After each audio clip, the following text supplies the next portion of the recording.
Jæja, komið sæl. Heyrið í mér? Okay.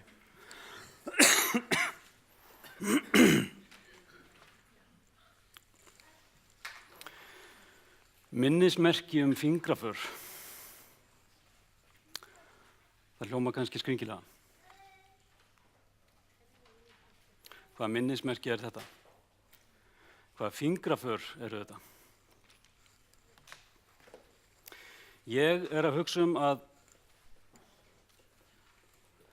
reyna svolítið á þolinmæði ykkar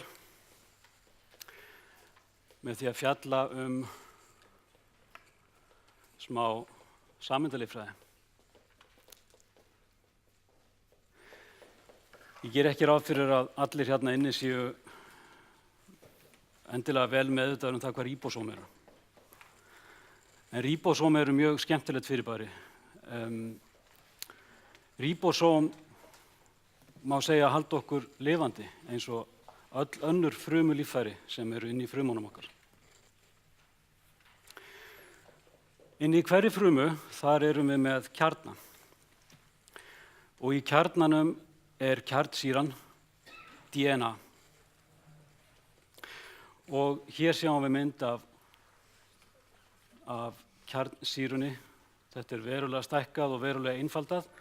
Og DNA samanstendur af basapörum, þetta er svona tvöfaldur helix svokallaður og hér eru basapör og þessi basapör þau segja fyrir það í hvaða röð amínósýrum er raðað í próteinum líkamans. Og það er bara það sem að DNA segir. DNA er að segja til það í hvaða röð við röðum amínósýrum til þess að búa til prótein sem eru svo í notuð í líkamannum og starfsemi frumunar.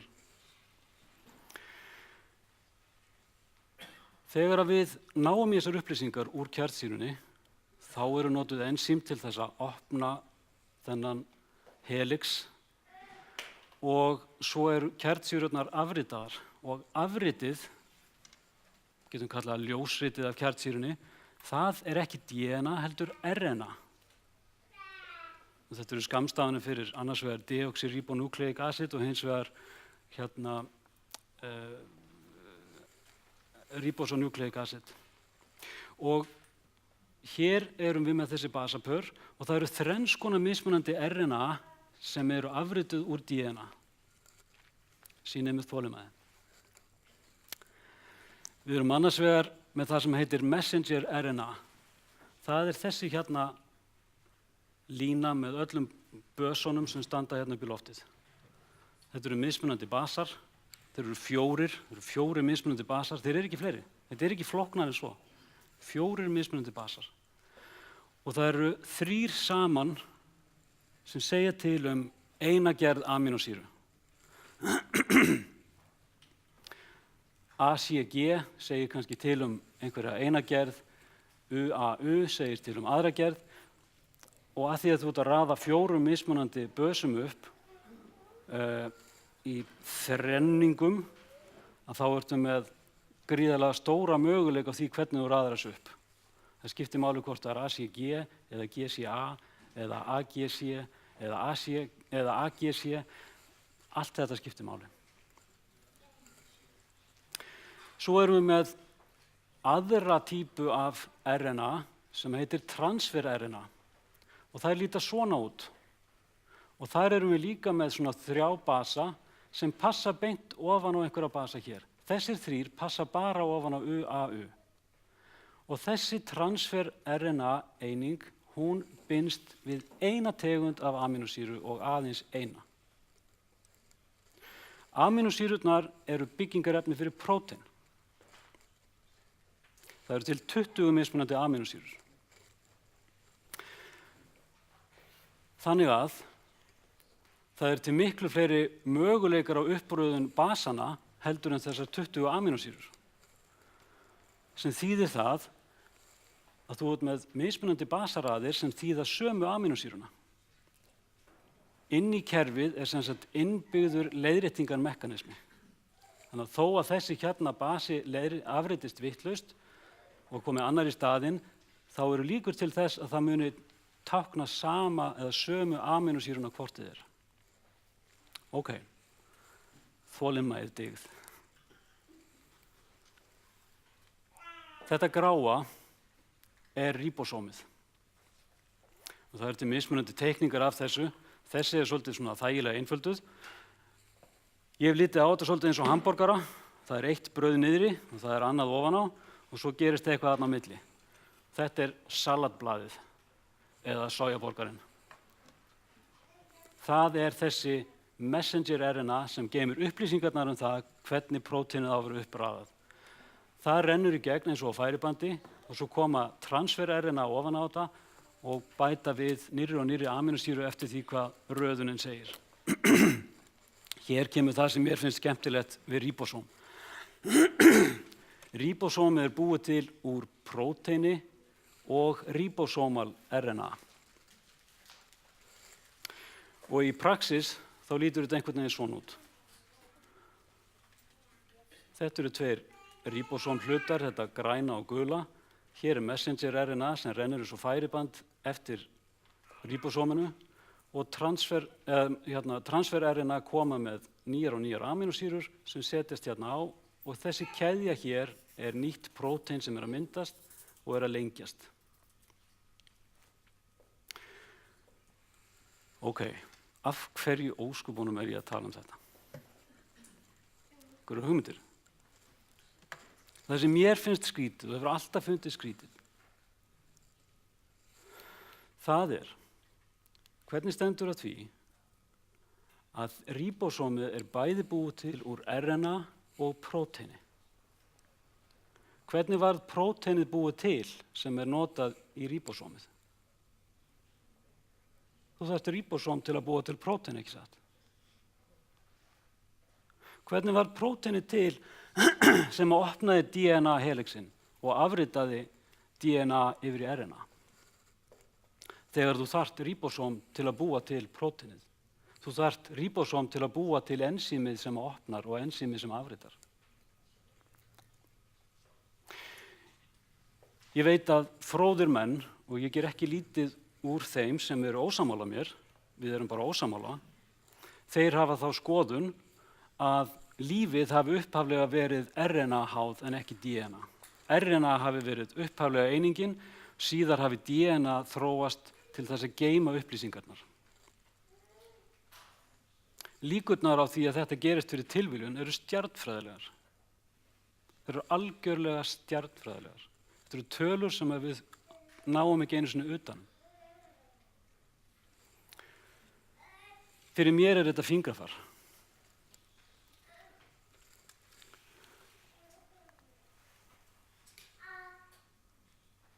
Þetta er líffæri sem ég hef mikla aðdáun á. Heilinn. Mannsheilinn samanstendur af hundruðum milljóna eða milljörðum taugafruma sem hafa ennþá fleiri tengingar sín á milli. Og þegar barn fæðist þá eru tengingarnar miklu fleiri heldur en í okkur hinum sem teljumst þroskuð. Og þessar tengingar þær hægt og rólega fjarlægjast eftir því sem við notum eða notum ekki. Og þessi heili, hann getur búið til hugmyndir, hann getur hreyft líkamann eðlilega, hann stýrir öllu sem gerist innan í honum. Hann stýrir hjartsláttartíðni, hann stýrir blóðþrýstingi, hann stýrir því hvernig æðarnar eru hér og þar í líkamannum. Núna ætlum við að þrengja þessar æðar og við ætlum að víkka þessar. Og hann gerir það án þess að ég þarf að hugsa mikið um það. Ég er ómeðvitaður um þetta. Þessi heili, hann hugsar sjálfstætt. Og takið eftir því að allt í líkamannum okkar lítur að því að halda þessu líffæri gangandi.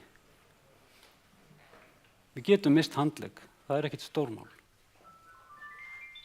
Við getum mist putta. Og eins og einn maður sagði sem misti putta, hann sagði, já, þetta er allt í lagi, ég var löngu hættur að nota hann. Það er ekkert stórmál. Það er óþægilegt meðan á því stendur vissulega, en það er ekki endir alls.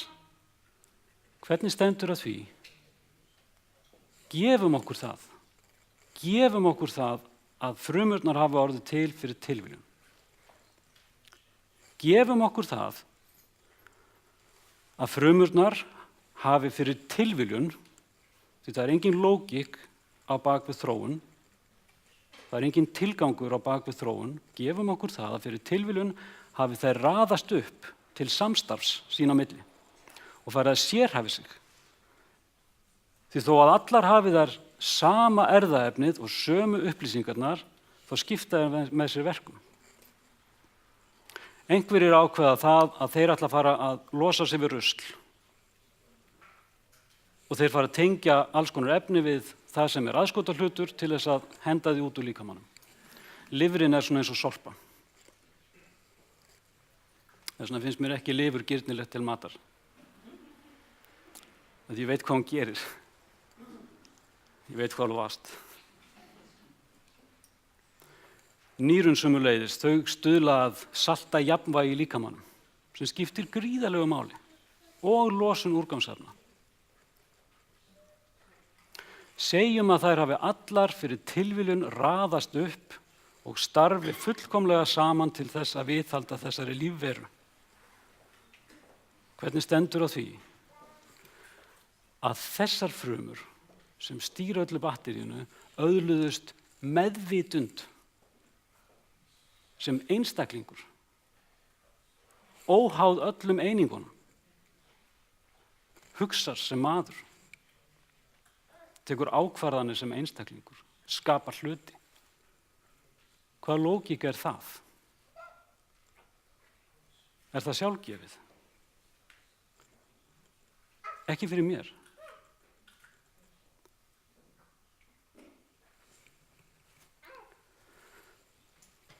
Og til að kóróna það, þó að ég hafi eytt þetta mörgum árum af lífi minni þegar læra mannslíkamann og læra líffæri og hvernig þau starfa og hvernig þau geta farið úrskeiðis og allt þetta. Ég hef ekki hugmynd hvað líf er. Það er þetta skilgreina það.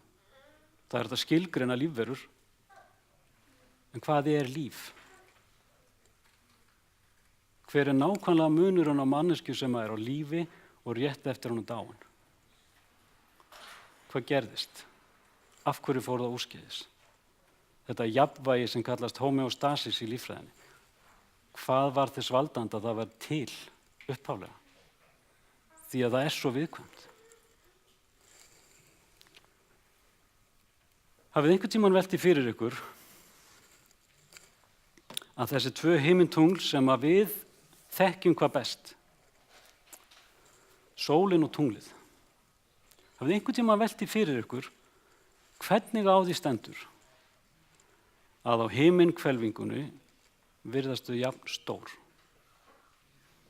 Hafið einhvern tímann starað upp í himininn og velt í fyrir ykkur hvernig ósköpunum stendur á því að sólin sem er þetta miklu stærri heldur en tunglið,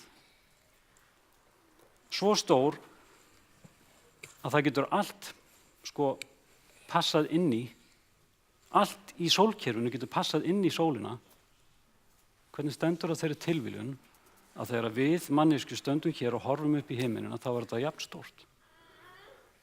Og það er svo skemmtilegt að þegar að þessi hluti skarast að þá hylur tunglið algjörlega sólina, sólmyrkvi. Einhver segir þetta er bara tilviljun, það er bara að gerast. Flott, ótrúlega mikið af þeim í kringum okkur samt.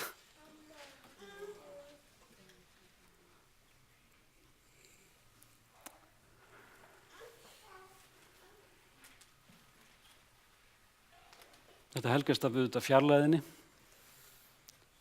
Sólin er eitthvað 400 sinnum lengra í burtu frá okkur heldur en tunglið og stærðin þar af leiðandi. En þetta er tilviljun sem mér finnst mjög skemmtileg ef það á að vera tilviljun. Af hverju höfum við 7 daga viku? Höfum við einhvern tímann pælt í því? Af hverju er vikan 7 dagar?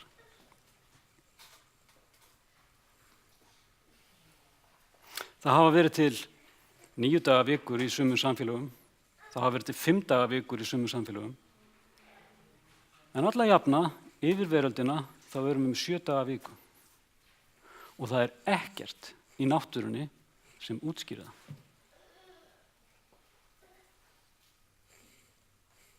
Ekki neitt.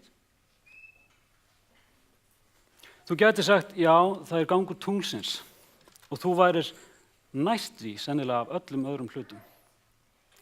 Í Babylóníu þá notuðu menn gang tunglsins til þess að skipta upp mánuðunum. Í Babylóníu voru menn með 7 daga viku, en síðasta vikan í mánuðinum, 4. vikan í mánuðinum, hún varð lengri. Hún þurfti að vera 9 eða 10 dagar, allt eftir því hvernig gangur tunglsins var. Þannig að þeir voru með 7 daga viku og svo bara rosalega löng vika. Rosalega leiðilegt að vinna þar. Nema þú sést með sumarfrí alltaf 4 hverju viku. Við erum með frásögn í Biblíunni þar sem að vikan er tekin fram. Það eru 7 dagar. Guð skapaði 6 daga, 7. daginn tók hann frí. Hann hvíldist og hann blessaði hann á dag. Og við höfum í rauninni ekkert í náttúrunni eða annar staðar sem útskýrir af hverju við erum með 7 daga viku. En hún passar okkur fullkomlega. Það sem menn hafa verið með tilraunir til að hafa 9 eða 10 daga eins og í Frakklandi eftir byltinguna, það gekk ekki. Það var of langur tími og menn fóru tilbaka. Hefur þessi dagur þá ekki riðlast í árunnar rás? Það virðist vera að þrátt fyrir allar þessar tilraunir út víðan völl, þá eru sumir gyðingar, sumir hópar gyðinga sem hafa haldið nákvæmlega skrá yfir vikurnar langt aftur í tíma. Og þessar vikur þær eru ennþá í takti við þær vikur sem þá voru. Hér á Íslandi erum við með tiltölulega niður njörvað bara eftir nafnakerfinu hvaða dagur vikunar er fyrstur. Vegna þess að 3. dagur getur ekki verið annar dagur vikunar. Miðvikudagur getur ekki verið rétt áður en vikan er í miðjunni. 5. dagur meikar ekki sens hans í 4. dagurinn eða. Og við höfum þetta í öðrum tungumálum líka. Þýskan talar Mittwoch, fyrirgefðu framburðinn.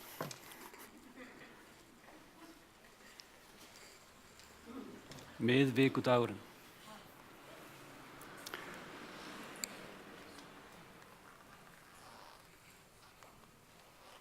Þetta nú við.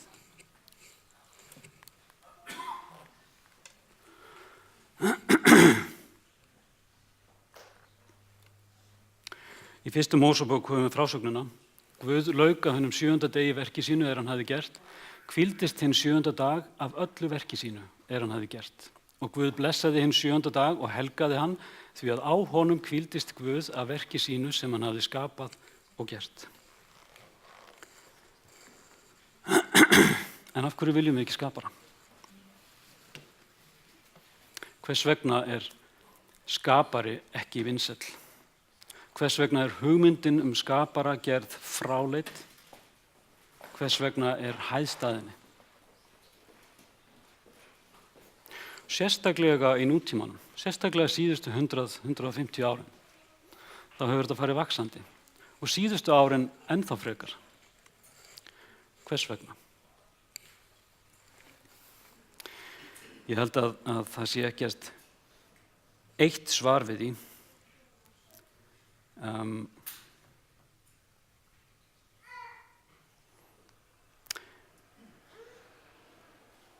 Ég held að hluti af því sé einfaldlega sá að við kærum okkur ekki þau gildi sem að Guð hefur í heiðri. Þegar Guð segir að það fær okkur best að gera hlutina með þessum eða hinum hætti, að þá viljum við fá að gera það sjálf, með okkar eigin hætti. Vegna þess að ef það er skapari sem er með skýr gildi sem að hann vill að við förum eftir, þá getum við fengið sektarkennd. Sektarkennd er bara alveg fellega óþægileg tilfinning. Þess vegna vil ég ekki hafa með það að gera.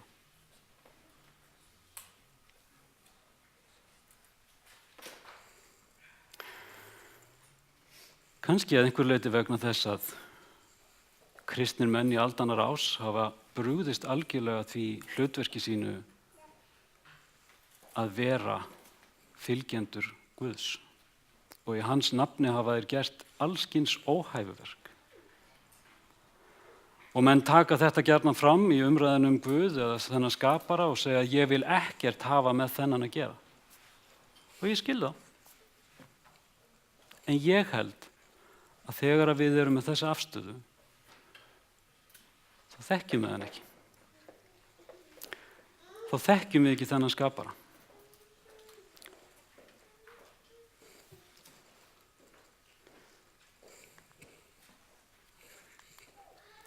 Rómverjabréfið 1. kafli 20. vers, þar stendur og það skrifar Páll: Því að þið ósýnilega eðli hans, bæði hans eilífi kraftur og guðdómleiki er sýnilegt frá sköpun heimsins með því að það verður skilið af verkum hans.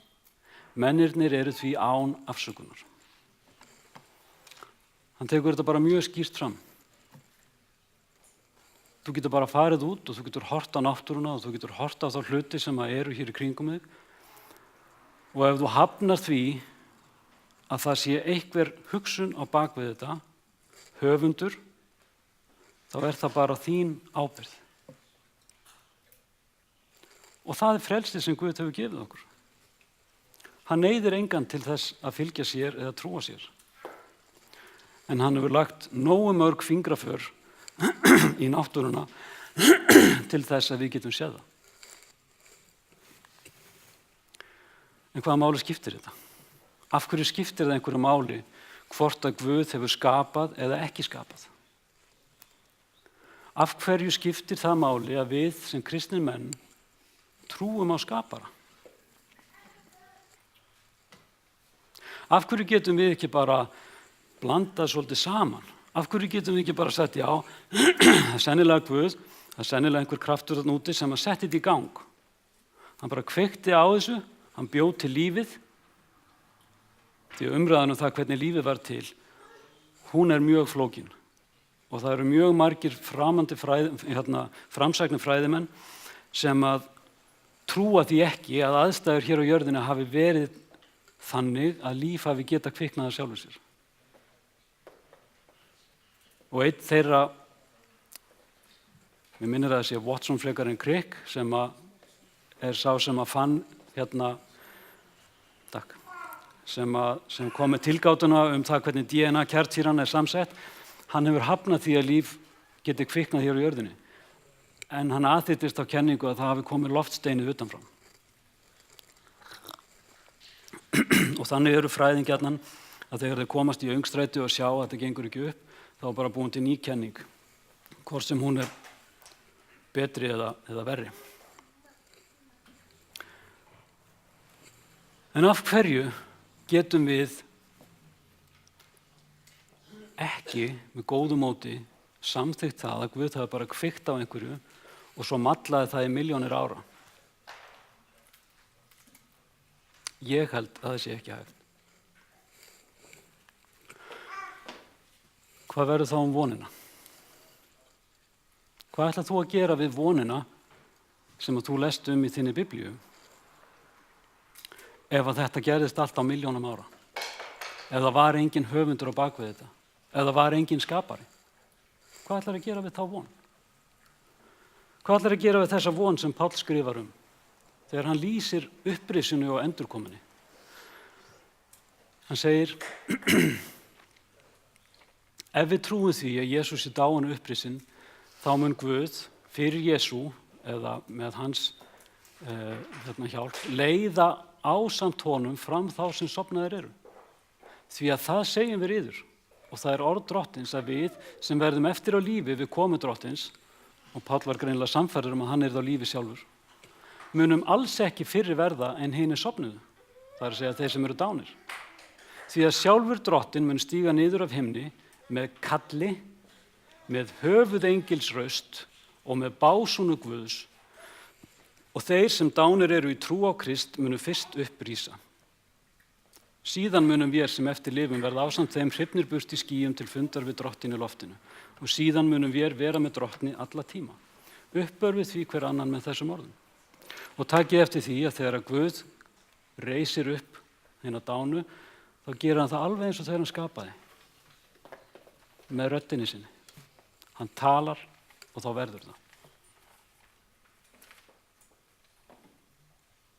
Það er svolítið skrítin upprisa ef hann ætlar bara aftur að kveikja á frumunni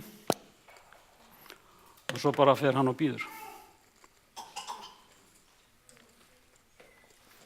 Páll er bara ekkert að lýsa svoleiðis.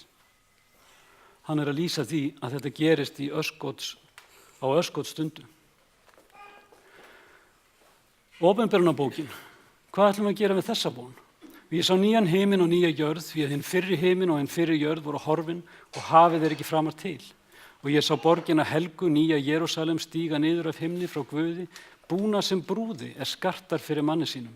Og ég heyrði raust mikla frá hásætinu og sagði, sjá, tjaldbúð Guðs er meðal mannana og hann mun búa hjá þeim. Og þeir munu vera fólk hans og Guð sjálfur mun vera hjá þeim, Guð þeirra. Og hann mun þerra hvert tár af augum þeirra og dauðinn mun ekki framar til vera, hvorki harmur, né vein, né kvöl er framar til, því fyrra er farið. Hvað ætlum við að gera við þessa von, ef Guð getur ekki skapað? Það skiptir máli að Guð er skapari.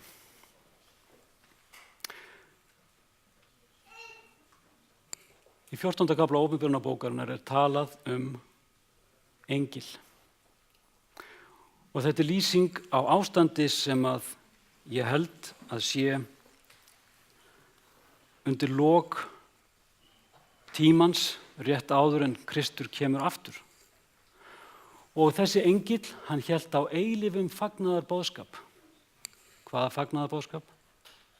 Endurlausninni. Þeim fagnaðarboðskap að dag einn munum við rísa upp aftur ef við höfum dáið og allir þeir sem við höfum saknað munum rísa upp aftur og við munum lifa með honum. Það er sá fagnaðarboðskapur, eilífur fagnaðarboðskapur til að boða þeim sem á jörðinni búa og sérhverri þjóð og kynhvísl, tungu og lýð og sagði hárri röddu, óttist Guð og gefið honum dýrð því komin er stund dóms hans. Tilbiðið þann sem gjört hefur himininn og jörðina og hafið og uppsprettur vatnana.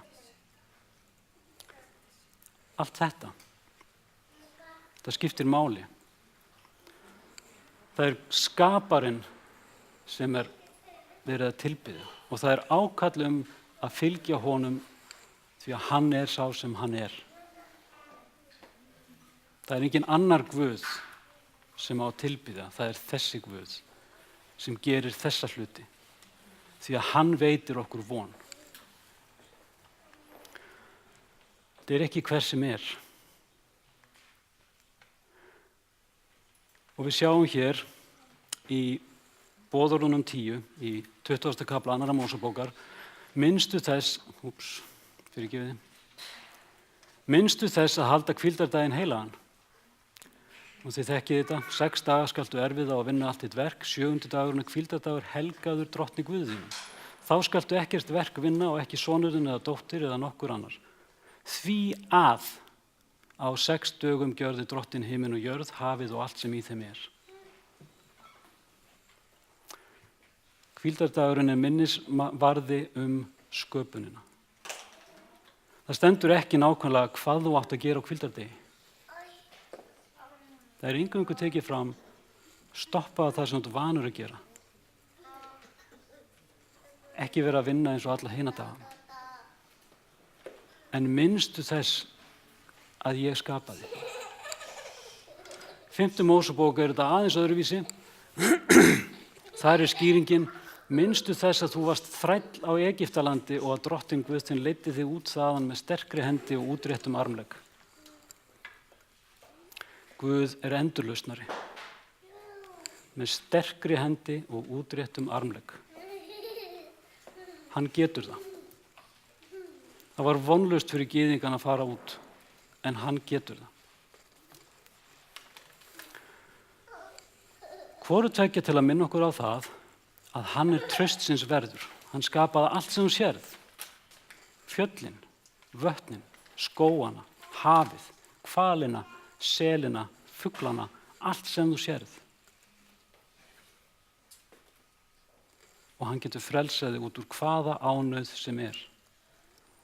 Þess vegna mundu eftir mér einu sinni í viku. Esekiel segir í 20. kafla: haldið helga hvíldardaga mína og séu þeir sambandstákn milli mín og yðar til þess að menn viðurkenni að ég er drottinn Guðiðar.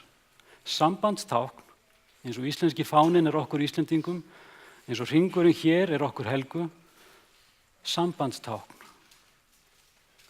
til þess að þeir sjái að ég er þinn Guð. Hvers vegna held ég hvíldardaginn?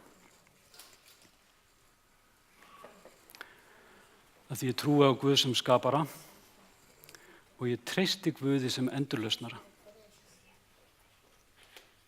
Þess vegna. Og hvíldardagurinn, hann er dagur vonar. Takk fyrir mig.